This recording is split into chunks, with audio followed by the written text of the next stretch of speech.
A cronologia da Bíblia. Oi pessoal, hoje vamos falar sobre a Bíblia numa ordem diferente, a ordem cronológica, ou seja, a ordem que os livros foram escritos. A Bíblia que usamos hoje não está organizada cronologicamente.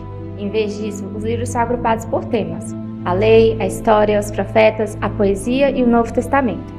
Mas será que alguns livros foram escritos antes dos outros? Sim, um exemplo disso é o livro de Jó. Muitos estudiosos acreditam que ele foi escrito antes dos livros de Moisés, talvez por volta de 2000 a.C., ou seja, antes mesmo da lei ser dada ao povo de Israel. Deus menciona um homem chamado Jó, seu servo, mostrando como ele é justo e bom. Uma dessas criaturas angelicais se aproxima. Em hebraico ele é chamado de o Satanás. Satanás? Quem é ele? Na verdade, essa palavra é um título, que significa aquele que se opõe. De todo o grupo, é ele quem questiona a maneira como Deus governa o mundo e sugere que talvez Jó não ame realmente a Deus. Mas não faria sentido colocá-lo no início da Bíblia, porque Jó não fala da criação do mundo nem das origens do povo de Deus, temas que aparecem no Gênesis e ajudam a dar um contexto para tudo que vem depois. Por isso, na organização tradicional da Bíblia, Jó está junto dos livros poéticos, mas hoje vamos ver a Bíblia em ordem cronológica para entender a história e os livros em sequência. O livro mais antigo, acredita-se, é Jó. Muitos acham que ele foi escrito nos anos de 2000 e 1800 a.C. e conta a história de um homem que sofre muito, mas apesar disso continua a confiar em Deus.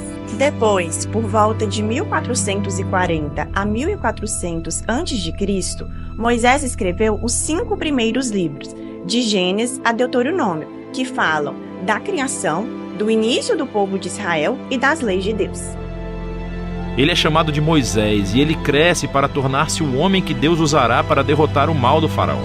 O livro de Josué, escrito por volta de 1400 a.C., narra a história de entrada na Terra Prometida. E com isso, os conflitos gerados no processo, a separação das tribos e a construção do tabernáculo. A história de Josué é projetada com 4 pontos principais. Josué primeiro leva Israel para a Terra Prometida. E lá, eles encontram toda a hostilidade dos cananeus e entram em batalha. Depois das suas vitórias, Josué divide a Terra Prometida como herança para as 12 tribos. E, então, o livro termina com esses discursos finais que Josué dá ao povo. Depois, o livro de Juízes cobre cerca de 300 anos em que o povo foi guiado por líderes, chamados juízes. Esse período vai de aproximadamente 1370 até 1050 a.C.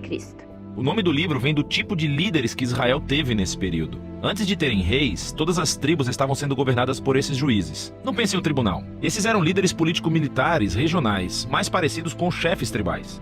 1º e 2º Samuel, 1º e 2º Reis e 1º e 2º Crônicas foram escritos entre 1050 e 500 anos antes de Cristo.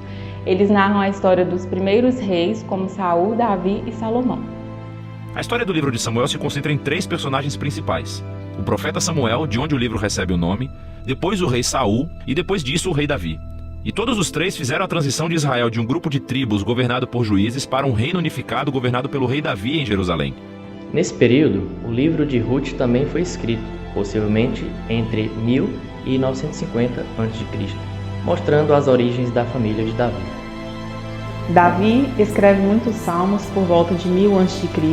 Salomão, seu filho, escreve Provérbios, Eclesiastes e Cantares por volta de 970 a.C.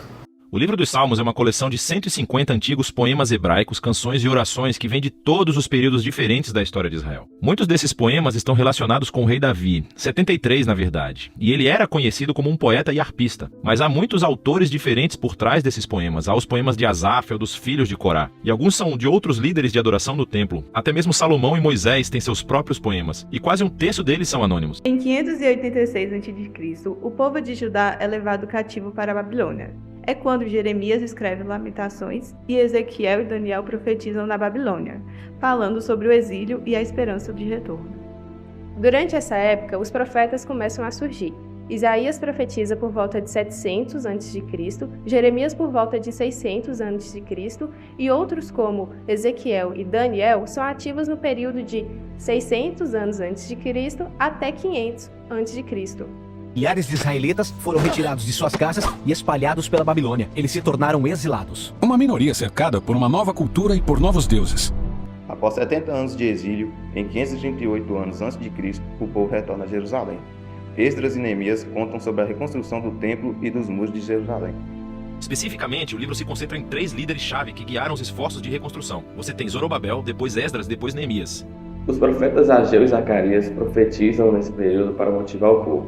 O último profeta do Antigo Testamento, Malaquias, escreve por volta de 430 a.C., encerrando o Antigo Testamento. Depois de Malaquias, temos um período de silêncio de cerca de 400 anos, até a chegada de Jesus. O povo espera o Messias prometido. Nesse período, muitos livros foram escritos, porém Deus não levantou nenhum profeta. Esses livros são tratados como livros apócrifos, por não possuírem inspiração divina. O período interbíblico tem início com um silêncio profético entre o povo de Deus. Malaquias foi o último profeta a transmitir a palavra do Senhor até o surgimento de João Batista. O Novo Testamento começa com os evangelhos, Mateus, Marcos, Lucas e João, que foram escritos entre 50 d.C. e 90 d.C., contando a vida de Jesus. O Novo Testamento começa com 4 livros narrativos que, em conjunto, são chamados de o Evangelho. Eles contam a história da vida, morte e ressurreição de Jesus de Nazaré como um anúncio de boas novas. Atos dos Apóstolos foi escrito por volta de 63 d.C., relatando o início da igreja cristã e a expansão do Evangelho. O Jesus ressurreto dá uma tarefa aos apóstolos, uma palavra que significa enviados. Eles são nomeados como representantes de Jesus para espalhar suas boas novas em todo o mundo antigo. As cartas de Paulo foram escritas entre 50 e 68 d.C., dando orientações para as igrejas em lugares como Roma, Corinto e Éfeso. Existem 13 cartas conectadas ao apóstolo Paulo e não estão organizadas na ordem que foram escritas, mas da mais longa à mais curta. Também temos cartas de outros apóstolos, como Pedro, Tiago, João e Judas, que encorajam os cristãos e ensinam sobre a fé. Depois temos as cartas de Tiago, Judas, Pedro e João. 2 eram irmãos de Jesus e 2 estavam entre os seus primeiros seguidores. O último livro, Apocalipse, foi escrito por João por volta de 95 d.C. Ele traz uma visão profética do que está por vir e fala sobre a segunda vinda de Cristo. O último livro do Novo Testamento é o Apocalipse, uma carta às 7 igrejas que revela uma palavra profética de desafio e conforto a todos os seguidores de Jesus.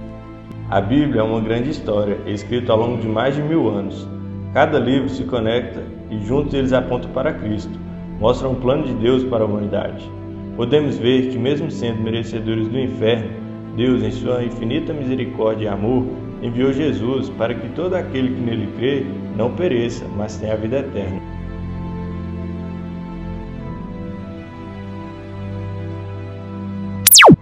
E é isso aí, esperamos que essa ordem ajude a entender melhor tudo o que aconteceu. Obrigado por nos acompanhar. Vai de novo, Bela, falando.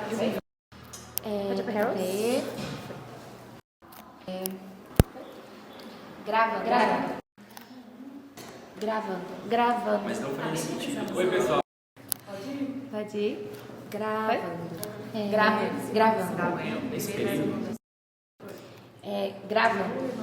O Novo Testamento começa com os evangelhos.